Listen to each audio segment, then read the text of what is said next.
I'm going to call it. Oh, what? Oh, what the heck is this? What is this game? What is this production value?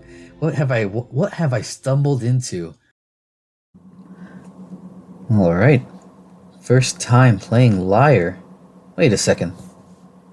This isn't what's that one's called? What's that other game? Yeah, I'm getting confused with this one. This isn't Far Beyond the World. Kidding.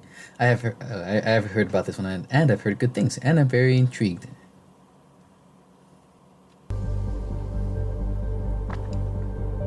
Whoa.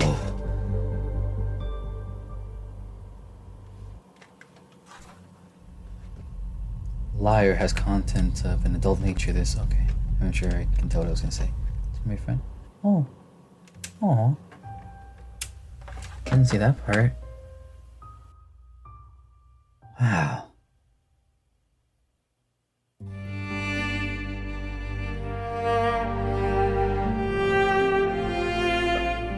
Oh, I'm already gonna love this. Although it's super loud.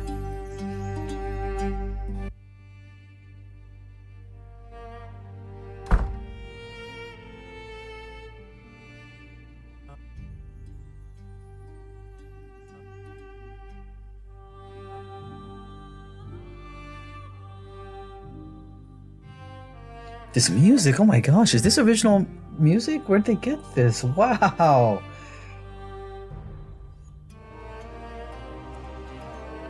Oh wow, it's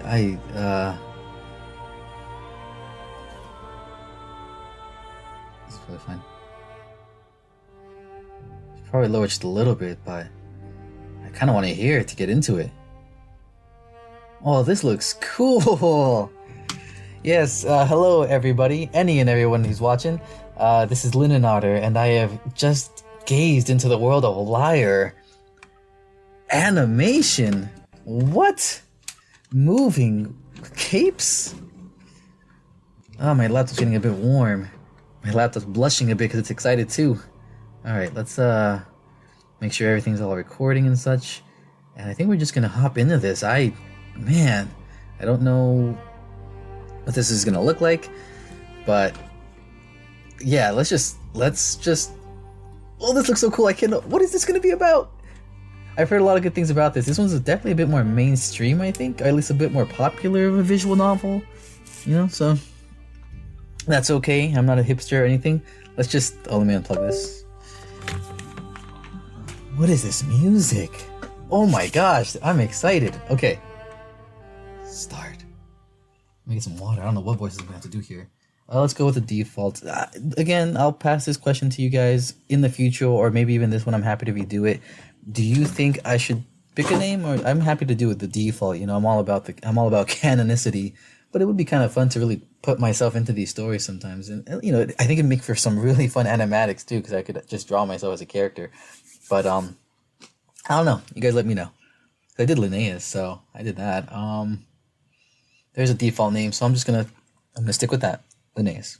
No, sorry, it's default. Oh boy. Chapter 1. Day 1. I'm crawling out of the rubble. I crush the snow between my fingers.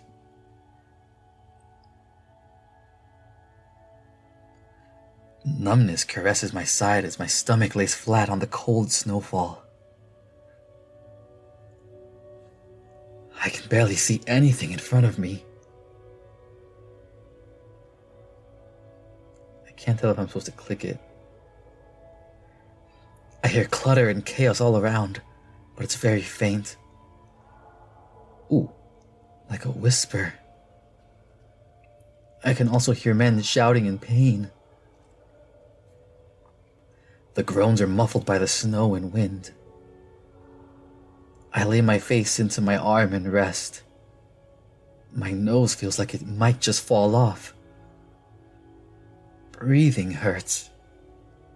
My lungs sting with cold air. My mouth tastes like metal. Hot metal. Through all of the chaos, and the screams, and the rush of cold wind whistling past my ears, I hear a voice. Is that him? Oh, thank God, it is. And get him out of here, quickly. I think it's because the text is just going so fast, is that it? Let's just lower that a bit. There you go. A pair of paws grab me by the arms, and the movement makes it harder to stay conscious. Let me, Ooh.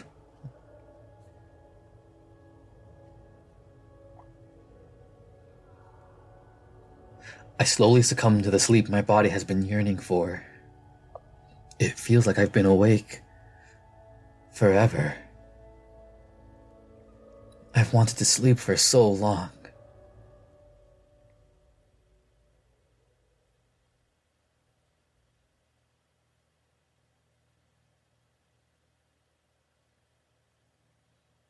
Do I have to click something? In the darkness, I hear another voice. It's muffled, as if someone's speaking to me through a wall. I hardly understand what they're saying. I try to ask him to repeat himself, but I'm dragged from my slumber as if someone's thrown a rope around me. No, it's kind of pretty. I roll over on the cool bedsheets, feeling the air around me settle on my skin. My eyes open to a thick light pouring down above me, hitting the foot of the bed I'm laying in. I hear the distant clatter of metal, along with voices. It feels like a cold fall afternoon, and there's a stuffy smell that lingers around me as I see dust particles dancing in the light. My mouth is dry and tastes horrible. It's like I haven't cleaned my teeth in a week. Ugh. My heart starts to rhythmically beat in my chest, picking up pace with every second. I look down at my body and notice that I have thick bandages wrapped around my torso. I reach out with my shaking hand, just around my stomach, and feel a twinge of pain near the lower half of my gut. My mind is racing with questions. Where am I? Why am I covered in bandages? What happened to me? Why does my head hurt so much?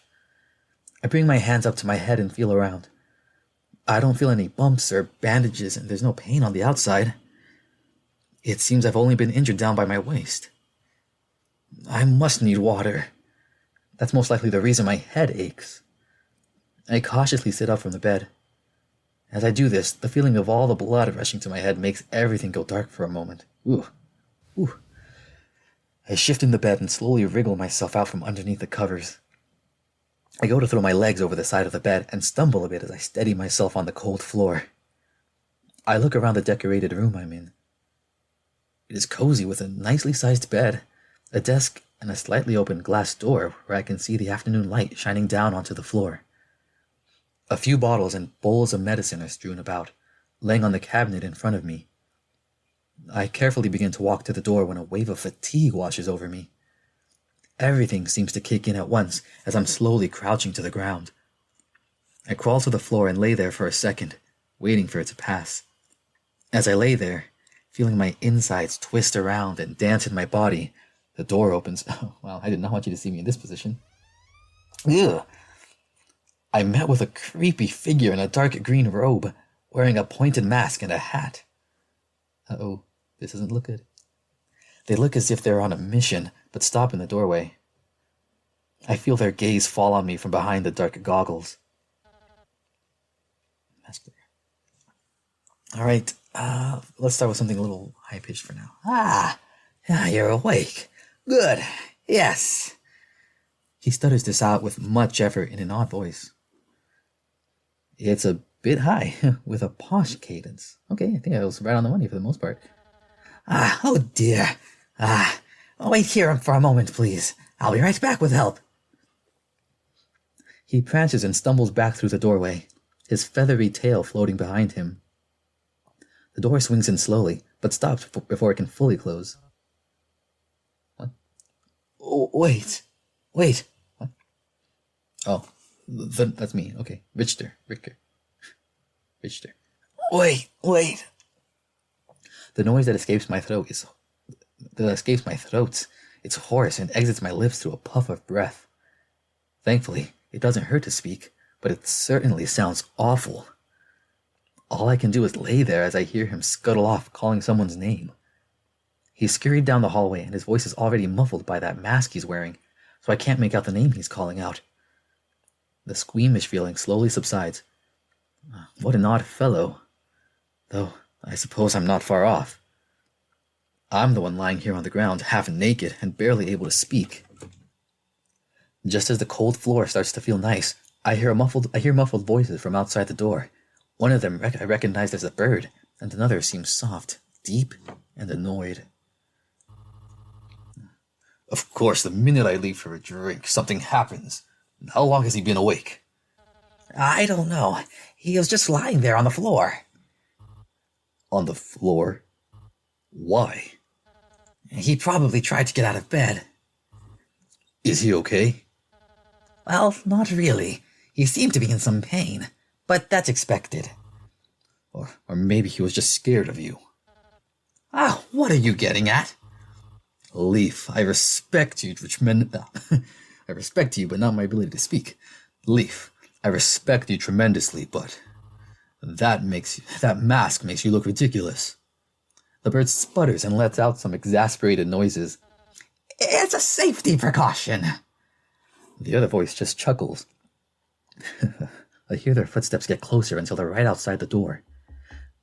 With a light knock on the door, it swings open. You'd never catch me wearing one of those things. Catch me wearing one of those things. The short-cloaked bird shuffles into the room, carrying a bag. Walking behind him is a wolfman. He's very tall, almost having to bend over to walk through the doorway. I assume the doorway was not meant for a man of his stature. He closes the door behind him, gripping the knob gently in his large paw. His right eye is scarred, and he has a semi-annoyed expression on his face, contrary to his tail swishing left and right. His armor is elegant, yet so very bulky. Large and white, with fur trimming and metal plate armor. A heavy cape drags behind him with a blue interior. I see a symbol on the breastplate which I can recognize as the king's family sigil, a pair of antlers stretching high. I don't see it. Where? He is coated with dark brown fur, which is very fluffy around the neck. That's good detail. Oh. His eyes trail around the room before landing on me. He walks forward and clears his throat. Do you need any help?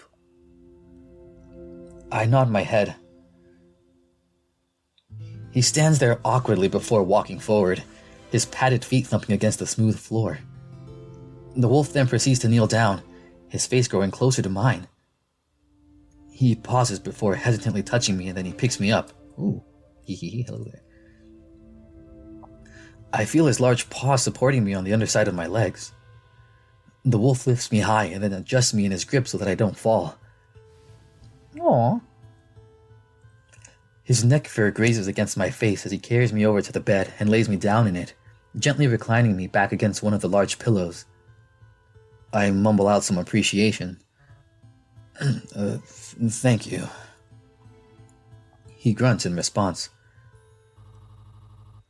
God, Leaf, it's f***ing cold in here. At least make him decent and give him a shirt to wear. Yeah, Leaf, get on it. I'm kidding. How are you cold? I'm not, but the floor feels like ice. Either way, clothing would mess with the bandages, and fresh air would do him some good. I'm sure that he's fine.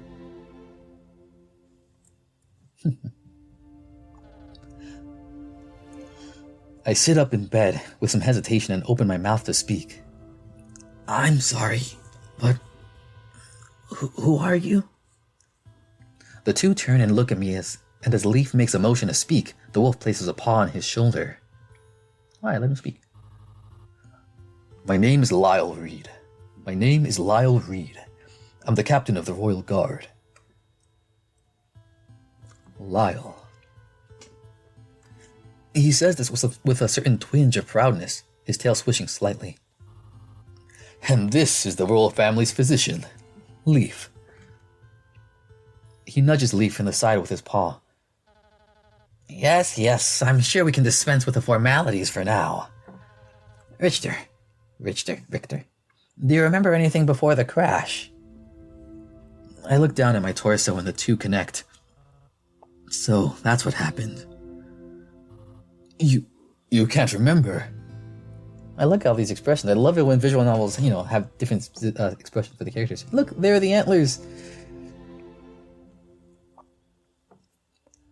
He has a curious look on his face, and his eyes stare into mine with extreme intensity, while Leaf scuttles over to the bedside table. Kind of. It's all a bit vague. Here, have some water. Leaf walks over to me carrying a small goblet of water. Aww. I accept it cautiously, bringing it to my lips and taking a short drink. Yum. Slowly, it all starts to come back to me as if I had just woken up after a horrible dream. I was on my way north to the kingdom of Lyre, as an ambassador for the kingdom of Erin. It was during the 11th day of travel when it happened. As we were nearing the outskirts of the kingdom, I remember minding my own business in a small closed-off cart. Suddenly, there was a loud rumbling noise, and shouting. I can't really remember much of what happened, just everything before blacking out. On the mountain pass just outside the city, there was an avalanche. It wiped through most of your small entourage and killed some men. When our rangers came upon where it happened, your carts and wagons were almost decimated. You had a piece of splintered wood lodged into your side. Thankfully, it didn't hit anything vital, and you seem to have recovered well over the past 4 days. While Lyle rants about how the mountain pass is now too dangerous to take anymore, I'd look down at my side and feel the bandages. It's painful, but not enough to cause me to wince. I was out for 4 days? Aside from the occasional stirring in your sleep. I quickly try to shake off the thought of someone watching me sleep. Even if it's for good intentions, it's not something I'd want. It would have been scary, waking up in the middle of the night to a large wolf in the corner watching me sleep. Well, I hope this hasn't cut into anything important. Don't worry. Things have been quiet. Things have been quite slow. There hasn't been much to discuss as we're still waiting for the ambassador from Dryce. Dryce. He falls silent, at first staring out the window behind me before his eyes fall back down. His tail swishes slightly, and after an awkward pause, he speaks again. The king has assigned me to be your personal guard. This statement surprises me. I was not expecting the king to assign me a guard, let alone the captain himself. I thought I would be completely on my own without my retainers. As I'm thinking this, Leaf moves over to the other side of the room and fiddles with something in his little bag. I'm sure that you'll do a fine job, sir. I'll make sure to give my thanks to the king. Lyle grimaces a bit and his nose twitches. You can just refer to me as Lyle. I give him a slight nod. Okay. This certainly isn't the introduction I had hoped for. One moment I'm sitting in my cart heading around the mountain pass. I'd be received by the king himself. Instead, I wake up in what I assume to be my new chambers, unfortunately having missed everything important for my arrival. Nothing of importance may have happened, but I'm certain more could have been achieved had I been awake. And as kind as these two are, the situation I find myself in is less than preferable. I sigh and shake my head. Well, as long as I wasn't holding anyone up for a terribly long amount of time. My thoughts still dwell on the crash. I haven't really had enough time to let it settle in that people just died. That I almost died. It's a shame that avalanche happened, and I'm very thankful that your rangers were able to save my life and many others. Lyle gives a slight smirk of acknowledgement, and I can already tell that he's a bit modest, even if his tail is sweeping the ground. I'm sure they'd be happy to hear that.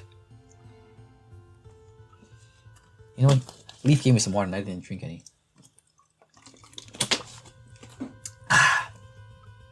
Leaf struts over to me with a small bowl of some weird mushy substance. It looks familiar, but I haven't had to take that much medicine in my life.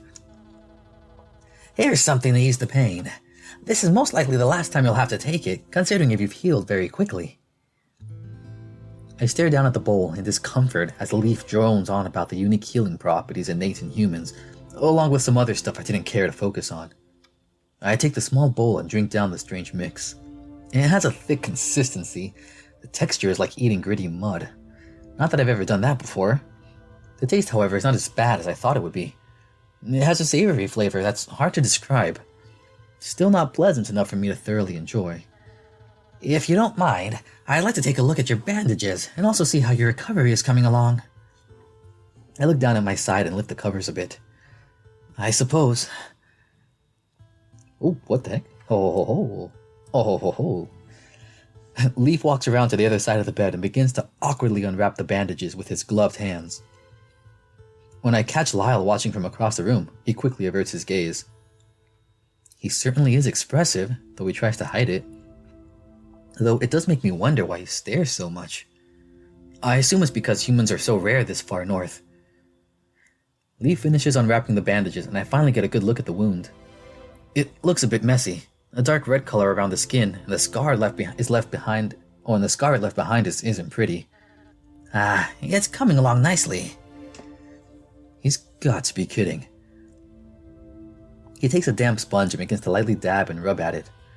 The wound cleans up well, and after a minute, Leaf rubs some weird cream on it with a sponge, and he seems to be done. Lyle is turned around, meekly fidgeting with something on the desk. I'm surprised to see that you're getting better. You should be able to walk without risk of opening the wound. Just try to take it slow. Will I be needing a bath?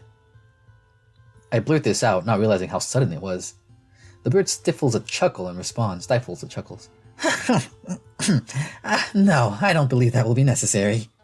I gave you a couple of sponge baths. Well, I was naked? Lyle here even elected to help with one. He what? Leaf. Leaf lets out a reedy giggle and Lyle covers his face with his paw. He's very helpful, this one. That's good to hear. Thank you. Leaf seems to be happy to hear that his efforts are appreciated, as I can hear his tail lightly flipping up and down, rhythmically tapping against the ground for a second. I'm always happy to help. Let me know if you need anything else. And with that, he picks up his bag and makes his way to the door before turning to Lyle. I'll leave the rest to you, Sir Reed. He shuffles through the doorway and it closes behind him with a soft thud. An awkward silence settles over the room. Lyle is clearly uncomfortable with it, so he speaks up. Leaf usually knows what he's talking about. But are you sure you're okay? Nothing else giving you any discomfort? He gives me a look of concern for a moment, but then his eyes dart around the room. Aside from my body feeling sore, after being awake for a bit, I feel better. I feel good enough, I suppose. Just a bit weak. He looks at me with a smile and adjusts himself. Well, if you want to get dressed, your clothes and other things were brought up. He gestures over to the corner of the room where I can see my trunks and belongings. Or maybe you'd like to eat something? I'd be pleased to help you with anything you might need. Even though I'm wrapped in bandages around my torso, I still feel underdressed, so I guess putting on some clothes would definitely help. I make a motion to rise, but Lyle shoots me a worried look. Maybe I could start with getting you something to wear. Sure. Just give me the outfit from that trunk over there, please. I point to the trunk on the left, which is one of my nicer outfits. It was going to be the one I would wear for the king. I'm glad to see that it survived the crash. He makes his way over to the pile of trunks, his cape gliding across the floor behind him with each careful step. Lyle looks very out of place in this room. Everything looks so small compared to him. He bends down and unlatches the trunk, pausing to look at its contents before proceeding to curiously sift through it. His ears perk up really high when he finds the outfit. He clumsily stands from his kneeling position and walks over to the side of my bed, carrying the outfit. It's nothing too fancy. I may have some form of noble status, but I don't tend to overplay it. It is, however, the nicest outfit I own that fits the climate. Made from fine silks and velvet, the teal colors pop in the afternoon light. Tailcoats are not usually my favorite article of clothing to wear, as I lean towards robes or jackets on most occasions. Tailcoats are fun. It's safe to say that this outfit is not worn as much as the others. Lyle places the outfit on the bed, and he takes a step back. Is this the one? He says this with a bit of worry, as if he made the wrong decision. Yes, this is it. I sit up and grab onto the pair of pants. I go to change and realize what's wrong with this. Should I bathe first? Lyle looks at me with a dismissive gaze, then talks. You smell fine to me. I guess someone like him would be the best judge of that. I go to unbutton my trousers but stop, realizing that he's watching. Ooh. Do you mind looking the other way? Oh, of course. He quickly turns on his heel and stands at the other side of the room, staring out the window, the light eclipsing around his dark fur. What a nice image that is. I take off my trousers and undergarments, putting on a fresh new pair, and then fasten the new slacks.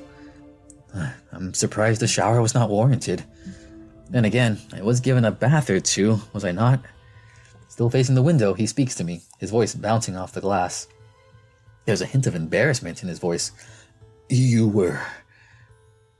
As I secure the last button, I lift my head and speak in his direction. Okay, you're good. Apologies. He turns away from the window quickly, like a soldier being given orders. I reach down for the shirt and bring it up over my head. Ooh, as my arm rises above my head, I feel a sharp pain in my side and wince. Lyle clearly sees this and looks concerned. Maybe I should help. No, it's fine. I just need to... I slide my arms through the sleeves and my head pops up through the collar. The shirt is fitted with buttons lining several parts of it. It seems that over the years, close-fitting garments have become increasingly popular. Before I'm able to finish putting on the vest, Lyle's walking around to the other side of the bed, carrying the tailcoat. He lifts it up, motioning to put it on me. Oh. Aww. He drapes the coat over me slowly, with a collar fitting around my neck. I carefully embrace it and start putting it on. So, you're going to be my guard. If you'll have me. He says this with an uncertain look on his face. I guess it wouldn't hurt. I really don't mind it.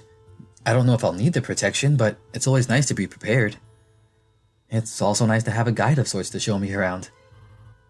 It's for the best, really. Almost half of your men were wiped out in that disaster. The king thought that you could use some extra paws. And I can show you the castle and escort you around town. I would like that a lot. And I have a feeling I'm going to like this visual novel a lot. Seeing the town would be nice. But I'm going to call it... Oh, what? Oh, what the heck is this? What is this game? What is this production value? What have I stumbled into? I've got me and Lyle on an adventure. Well, let me see if for a moment, actually, how long have I been recording? I forgot my timer, and I was thinking of the right moment to put it in, but we'll just give me a second here. Well, I guess it doesn't tell me how long I've been recording, actually. Alright, well, I'm gonna call it here regardless. This feels like a nice spot. I feel like I've gone through a lot. Although I kind of want to keep going. I'm having fun. You know what? No, this is it's a special first episode, so I might as well go all out, right? Maybe, we'll see. Let's just do a little bit more. Let's just a few more lines. Although I don't know if I'll have the time to make a whole day out of it. What? That sounds nice. As captain, I'm able to handle most of my duties very quickly, so time shouldn't be an issue. In the mornings, I'm all over the place, but after that, I rarely have much to do unless something arises. The king also thought that you might like to have someone in a high position that you can trust. He says this with a certain proudness in his voice and a slight smile. I decide to humor him. What makes you think I can trust you? I say this in a joking manner, awaiting a reaction from him. He stops moving one of the sleeves up on my arm for a moment, then starts again, and his mouth twists into an embarrassed smile. Don't worry, I was only joking. Very funny. Oh. He grumbles to himself as I fasten the button on the front. Okay, maybe I made him mad. Okay, so we're just gonna keep going with this, but okay, we'll pause it. We'll stop here for now. I like this little image though. Alright. Thank you guys for watching and embarking on this new journey with me for Lyre. I'm really looking forward to getting this one out. This is cool. Look at that. Adorable. Look at all this stuff here. Gosh, who is this produced by? I'll see if I can find their information. Be sure to see if you can follow these guys on Twitch too. I mean, not Twitch, Itch.